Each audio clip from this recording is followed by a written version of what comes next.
Welcome back to the channel. Today I want to talk about Titan Prismatic build, which has been around on the internet for so long, but I've just leveled up my Titan and got him to the point where I can use it, and I absolutely love it and would like to share it with people who may not have seen it before.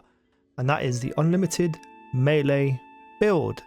It's incredible. It's so much fun. It's great for ad clear up. You're not going to do much single target boss damage unless you factor in the facet of bravery, which is for unraveling rounds, which we'll get into. But for the most part, this is very good ad clear up and just makes the game more fun. Now, first and foremost, we're looking at the Twilight Arsenal super. It's an incredible super anyway. It's the brand new one. It's so much fun. It's so powerful, and you get to run around with some axes. And a lot of this build is built around throwing things, but we need it because with the facet of purpose, that's the one, yeah, I couldn't remember which one it was.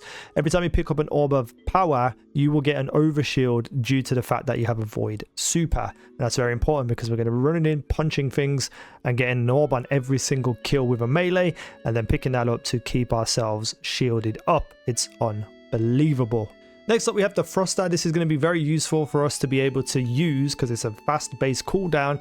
But on top of that, also as well, some of our mods that we put on our class item will help us get our grenade back. And our grenade is the shackle grenade. You throw this out and you shackle a whole bunch of enemies. The amount of darkness energy you get towards your transcendent is utterly insane. So you want to be using this and shackling up as many people as you can.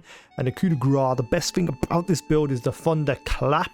You're going to be meleeing people from a fairly good distance, killing them with one hit, generating an orb, and getting your melee instantly back due to the exotic we're wearing. The aspects here are Diamond Lance. Shatter or defeat targets with abilities to create a stasis lance. You're going to be meleeing absolutely everything, so you're just going to have so many lances dropping on the floor. You can throw them and freeze an enemy, and we have another fragment that helps with that too. And also as well, knockout. Critically wounding a target or breaking their shield infuses your melee attack with arc energy, increases your melee range and damage for a short time.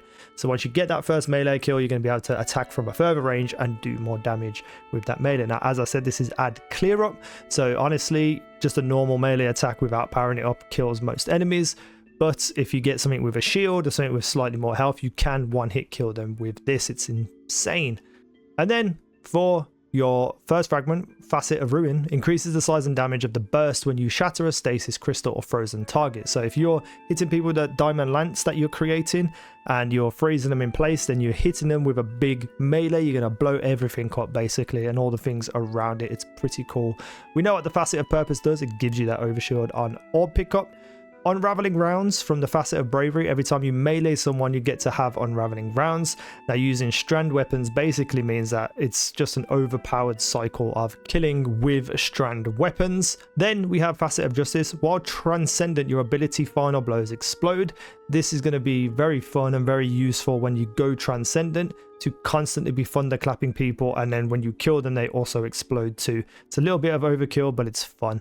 And last but not least, Facet of Courage. Your Arc, Solar, and Void abilities deal increased damage to targets afflicted with darkness debuffs. When you're shackling those enemies up, your melee is going to do more damage to them. So yeah, pretty goddamn cool setup. You're just going to be constantly throwing out melees and killing everything. Then for the helmet, the exotic helmet, the insurmountable skullfort, arc melee kills grants health and melee energy. If you don't need to worry too much about your stats, you can throw on free hands-on here, which is gain bonus super energy on melee kills. This whole build is built around melee kills, so you want to be able to get your super from those kills. If you need something like resilience, then obviously you can only put 2 on, but you really want 3 because it's goddamn fun. And then on your gauntlets, you want heavy-handed, which is basically your powered melee final blows create orbs of power. I don't know what the ratio is, but every time I've put 3 on them, I get 1 orb per kill with melee, and that's fun because then you're getting complete overshield and everything else that comes with picking up an orb of light. Any resistances you want or need. And then on your boots, it's up to you what you put here. I just put reduces melee cooldown each time you pick up an orb of power. Just solely because if I mess up my rotation, every orb of power that I can find will get my melee back. You can also throw grenades on here too. Usually I have 2 melee, 1 grenade, but I was just testing something out with 3 melees. You could even have 2 grenades and 1 melee. If you're just, you're constantly hitting people, you don't need to worry about picking up the orb of powers to get your melee back. It's just all the other benefits that come with orbs of power. So totally up to you how you put it here, but I would recommend at least having 1 on you so that if you do mess up your rotation, any orbs of power is just going to get you back into that rotation faster. But grenades are also important, so look out for those too. For the class item, you want to go with reducing grenade cooldown when using your class ability. That's why we have the thrusters, faster base cooldown, and be able to get your grenade back a little bit.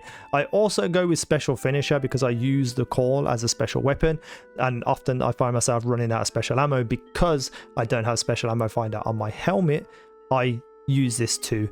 I don't often use this, but it's there in case I need to get a quick burst of special. I can just pull out my weapon, drill someone down, finish them, get special, carry on punching things. And that's the build. In the background, you're seeing footage from just running around on the Pale Heart, but also from Nightfalls. The only thing that is really frustrating about this build is when you're playing with other people who decide to kill all the enemies that you are charging up to melee, because the melee does have a little bit of animation time before you throw it out. So a lot of the times I've been there with like 4 people shackled up, and I'm charging back that fist and I'm ready to go, and on the way forward to throwing out my hand, they're all dead, my melee misses, and then I'm out of rotation, and it's like, oh, okay. And that's usually why I try to put as much melee regeneration as possible on my character. However, it's just one of those things where you're playing with other people, you can't control it. If you can get this going though, and you're on a consistent run of melees, it's so much fun. And as playing as a solo player as well on the Pale Heart, it's just incredibly fun. Just melee everything around you, and then use bait and switch and unraveling rounds to literally just destroy everything. I don't have exotic class item for Titan yet because I haven't ran the mission, but I'm very excited to see what you can mix in to make some really good builds. However, I just don't think there is anything more fun and intrinsically good than this build as a whole. There's probably a lot of big damage dealing, like single target damage dealing builds, but I think just an all-round build, this one is just the most fun, and I feel like everyone should at least try it once. So let me know what you think down below in the comments section. Let me know about your builds. If you have access to dim, post me the dim link down below, or just tell me what you use and why it's so good and why it's so fun, because I don't really play Titan often and I want to make some fun builds for it. If you know anything about the exotic class items as well, let me know. Thank you for watching. I've been Easy now. You guys have been awesome.